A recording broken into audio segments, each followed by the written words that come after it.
Hello everyone, my name is Shagufta Shireen and welcome to my channel Invitation to English. And in today's video I am going to teach you the second unit of After 20 Years, and this chapter is from book 2. So when old friends meet after a long period of time, they usually exchange pleasant words and talk about old times. Read the following unit of the text and note how two friends meet each other as agreed. So what happened in unit 1.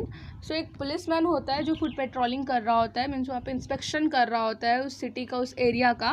तो inspection करते वक्त उसे दिखता है कि एक आदमी खड़ा है और उसे लगता है कि इतने रात में ये आदमी यहाँ पे क्या कर रहा है. उसे ये थोड़ा स्ट्रेंज लगता है तो उसके पास ये जाता है और वो आदमी पुलिसमैन से कहता है कि मैं यहाँ पर अपने एक फ्रेंड का वेट कर रहा हूँ जिसे मैंने प्रॉमिस किया था मिलने का 20 ईयर्स पहले.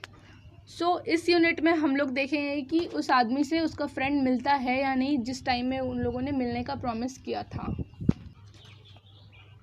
The text 20 years ago tonight, said the man, I dined here at Brady's with Jimmy Wells, my best chum and the finest chap in the world. We were both born and brought up here in New York, just like two brothers. I was 18 and Jimmy was 20.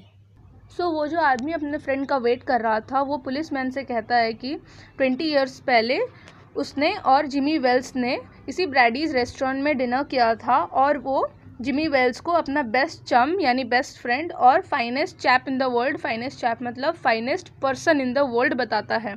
ये जो यहाँ पर चम लिखा है ये एक informal word है जो हम लोग फ्रेंड के जगह पे यूज़ कर सकते हैं. और फाइनेस्ट चैप ये भी एक ब्रिटिश इनफॉर्मल वर्ड है. चैप यानी पर्सन और individual. So now we were both born and brought up here in New York, just like two brothers. I was 18 and Jimmy was 20. अब वो जो आदमी है वो कहता है कि वो और जिमी वेल्स न्यूयॉर्क शिफ्ट हो गए थे जस्ट लाइक टू ब्रदर्स. वो कहता है कि हम दोनों बिल्कुल दो भाइयों की तरह थे. I was 18 and Jimmy was 20. ये जो आदमी है ये 18 ईयर्स का था उस वक्त और जिमी वेल्स 20 ईयर्स का था. The next morning, I was to start for the west to make my fortune. Jimmy was a hummingbird. यहाँ पर वो आदमी कहता है कि जिस रात उसने और जिमी वेल्स ने ब्रैडीज़ रेस्टोरेंट में डिनर किया था उसके अगले ही सुबह उसे वेस्ट साइड निकलना था अपना फॉर्च्यून, अपना करियर, अपने फ्यूचर गोल्स अचीव करने के लिए. और साथ ही वो ये भी कहता है कि Jimmy was a homing bird, means जो जिमी वेल्स है वो न्यूयॉर्क छोड़कर कहीं नहीं जाना चाहता है. उसे जो भी करना है, अपना फ्यूचर, अपना करियर जो भी करना है वो न्यूयॉर्क में ही करना चाहता था. You cannot have dragged Jimmy out of New York, he thought it was the only place on the earth. और वो ये भी कहता है कि जिमी वेल्स तो ऐसा था कि उसको कोई न्यूयॉर्क से बाहर लेकर जा ही नहीं सकता, क्योंकि उसे तो ऐसा लगता था कि न्यूयॉर्क ही एक इकलौता जगह है, इकलौता प्लेस है इस पूरे अर्थ में. Well, we agreed that night that we would meet here again exactly 20 years from the date and time, no matter what our conditions might be or from what distance we might have to come. उन दोनों ने मिलकर ये decide किया था कि exactly 20 years के बाद इसी डेट पर, इसी प्लेस, इसी टाइम में वो दोनों मिलेंगे, चाहे कोई भी कंडीशन क्यों ना हो और कितनी ही दूर से उन्हें आना क्यों ना पड़े. We felt that in 20 years each of us would have had his career made and got what life had to give. उन लोगों ने ये डिसाइड इसलिए किया था कि वो 20 ईयर्स के बाद मिलेंगे क्योंकि उनको लगा था कि आफ्टर 20 ईयर्स वो लोग अपना करियर बना चुके होंगे और उनके लाइफ से उन्हें जो भी मिलना होगा वो उन्हें मिल चुका होगा तब तक. It sounds pretty interesting, said the policeman. Rather a long time between meets, it seems to me. Haven't you heard from your friends since you left? इस पुलिसमैन को ये बहुत इंटरेस्टिंग लगता है कि ये दोनों 20 ईयर्स के बाद मिलने वाले हैं, लेकिन वो उस आदमी से ये भी पूछता है कि आप लोग के अलग होने के बाद आप लोगों ने कभी कांटेक्ट नहीं की. Well yes for a time we corresponded, said the other, but after a year or two we lost track of each other. Well yes for a time we corresponded, said the other, but after a year or two we lost track of each other. वो आदमी कहता है कि कुछ time तक हम लोग touch में थे बट कुछ 1-2 साल के बाद हमारा कांटेक्ट टूट गया. हियर करेस्पॉन्डेड मीन्स वो लोग लेटर के ज़रिए बात किया करते थे बट कुछ समय के बाद वो नहीं कर पाए. दो Chicago was what you call my head quarters, I kept moving around a lot, but I know Jimmy will meet me here if he's alive, for he was always the truest, staunchest old chap in the world. He will never forget I came 1,000 miles to stand at this door tonight, and it's worth it if my old partner turns up. सो यहाँ पर वो आदमी कहता है कि मेरा जो head quarters है वो चिकागो में है, बट फिर भी मैं बहुत सारी जगहों पर ट्रैवल करता रहता हूँ।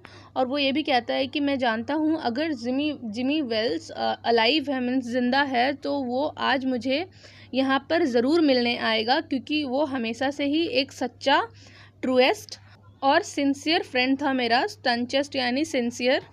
ही विल नेवर फॉरगेट, वो ये भी कहता है वो कभी नहीं भूलेगा मुझसे मिलना यहाँ पर।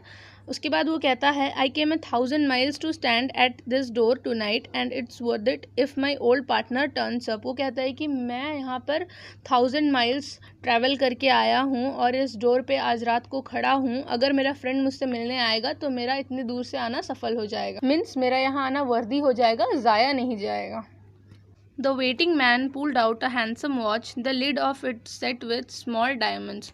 So वो जो वेटिंग मैन था, मतलब जो वो आदमी वेट कर रहा था अपने फ्रेंड के आने का, वो अपने पॉकेट से एक हैंडसम वॉच यानी यहाँ पे खूबसूरत घड़ी निकालता है, जिसके लिड में डायमंड्स लगे हुए थे। 10:25, he said. It was exactly 10:30 when we parted here at the restaurant door. Made lots of money out in the West. Didn't you? asked the policeman. So यहाँ पर क्या होता है कि वो जो आदमी है वो कहता है कि 10:25 मीन्स 10:25 हुए हैं, और वो ये भी कहता है कि it was exactly 10:30 then when we parted here at the restaurant door. So वो कहता है कि एग्जैक्टली 10:30 बजे हम लोग यहाँ से अलग हुए थे, और अभी 10:25 हो रहा है, मीन्स और 5 मिनट्स मोर। उसके बाद वो जो पुलिसमैन है वो कहता है made lots of money out in the west, didn't you? तो वो पुलिसमैन जैसे कि देखा होता है कि उसके वॉच में बहुत सारे डायमंड लगे होते हैं, तो वो इसलिए उससे क्वेश्चन करता है कि वेस्ट में जाकर तुमने बहुत सारा मनी कमाया है, मीन्स पैसे कमाया है, डिडंट यू? क्या तुमने नहीं कमाया? Asked the policeman. Well, it wasn't bad, I must admit. I hope Jimmy was done half so well. He was somewhat slow in the brain, though he was a good fellow. सो इस sentence का मतलब ये है कि वो आदमी कहता है कि पैसे कमाने में कोई बुराई नहीं है, और मैं एडमिट करता हूँ कि मैंने अच्छी खासी कमाई कर ली है। And I hope Jimmy has done half so well, और वो ये भी कह रहा होता है कि मैं होप करता हूँ जितना मैंने कमाया है जिमी वेल्स उसका आधा भी कमा पाया होगा, मैं ये होप करता हूँ, वो आदमी कहता है। He was somewhat slow in brain though he was a good fellow. So अब वो आदमी कहता है कि जो जिमी वेल्स है वो पैसे कमाने के मामले में उसका दिमाग थोड़ा स्लो चलता है, बट जिमी वेल्स एक अच्छा इंसान है। I have had to compete with some of the sharpest wits in the world to earn my dollars. A man gets into the route in New York. The West requires fighting and teaches it. सो अभी वो आदमी कहता है कि waste side में उसे अपने dollars कमाने के लिए, मीन्स अपने पैसे कमाने के लिए, बहुत सारे शार्पेस्ट विट्स यानी बहुत सारे इंटेलिजेंट, नॉलेजियस और शार्प लोगों से भी कम्पीट करना पड़ा। और वो ये भी कहता है कि a man gets into the route in the New York. उसका ये मानना था कि न्यूयॉर्क में तो लोग जो चाहते हैं वो करते हैं, जैसे 9 to 5 का जॉब हो गया, और उन्हें कुछ इंटरेस्टिंग नहीं करना होता है, बस एक ही रूट में, मीन्स एक ही चीज़ को करे जाते हैं। But the west requires fighting and teachers it. But west side में अपने गोल्स को अचीव करने के लिए, कुछ बड़ा करने के लिए फ़ाइट करना पड़ता है। Fight not in the sense मुक्का मुक्की वाला फ़ाइट नहीं, बट किसी चीज़ को अचीव करने के लिए उसके पीछे बहुत मेहनत करना पड़ता है। और वेस्ट साइड ये चीज़ सिखा भी देती है एक इंसान को कि अपना गोल अचीव कैसे करें। Now, the police took a step or two. I hope your friend comes around all right, he said. Are you going to wait for some time in case he doesn't turn up at the appointed time? He asked. सो वो policeman 1-2 step आगे लेता है और कहता है उससे कि मैं होप करता हूँ कि तुम्हारा फ्रेंड तुम्हारे पास सही सलामत आ जाए। सो वो पुलिसमैन आगे ये भी पूछता है कि अगर तुम्हारा फ्रेंड जो अपॉइंटेड टाइम है 10:30 को नहीं पहुँचता है तो क्या तुम उसके लिए वेट करने वाले हो? I will give him half an hour, said the other. If Jimmy is alive on earth, he will be here by the time. So long, officer. सो वो जो आदमी है वो कहता है कि मैं जिमी वेल्स को और 30 मिनट्स दूंगा, अगर वो इस दुनिया में है तो वो मुझसे मिलने के लिए ज़रूर आएगा। Good night, sir, said the policeman, passing on along his bit, examining doors as he went. सो वो पुलिसमैन उस आदमी को गुड नाइट कहकर वहाँ से चला जाता है, फिर से सारे डोर्स यानी शॉप्स वगैरह को एग्जामिनिंग करते हुए, मीन्स सारी जगह का इंस्पेक्शन करते हुए वो वहाँ से चला जाता है. सो इस यूनिट में भी वो आदमी अपने फ्रेंड से नहीं मिल पाता है, और नेक्स्ट यूनिट में हम लोग देखेंगे कि वो अपने फ्रेंड से मिलता है या नहीं, और ये पुलिसमैन उससे कनेक्टेड है या नहीं. So now moving on to the word meanings. A homing bird, a person who does not like to stay away from home. So हम लोगों ने देखा था कि जिमी वेल्स एक होमिंग बर्ड है जो कि अपने घर से मीन्स न्यूयॉर्क से दूर नहीं जाना चाहता था. Now correspondent wrote letters to each other. So हम लोगों ने देखा था कि स्टार्टिंग में उन लोगों के बीच में कॉन्टैक्ट था, तो वो कॉन्टैक्ट कैसे था, वो लोग लेटर के ज़रिए बात किया करते थे.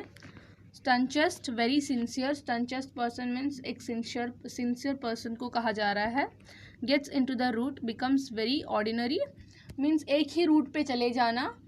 सो now appointed, fixed yearly. Appointed means हम लोग अपॉइंटमेंट लेते हैं पहले से ही किसी चीज़ को, किसी इवेंट को फिक्स करना, उसे अपॉइंटमेंट कहते हैं. And guys, I have already mentioned in my previous video, that is unit 1 of this chapter, that I will upload the question answers as well. So guys, I hope this video is helpful for you, and if you find this video helpful, then don't forget to subscribe to my channel and do share this video with your friends. And if you have any doubt regarding this chapter, you can surely ask in the comment section given below. I'll try to answer all your questions. So bye everyone, keep learning.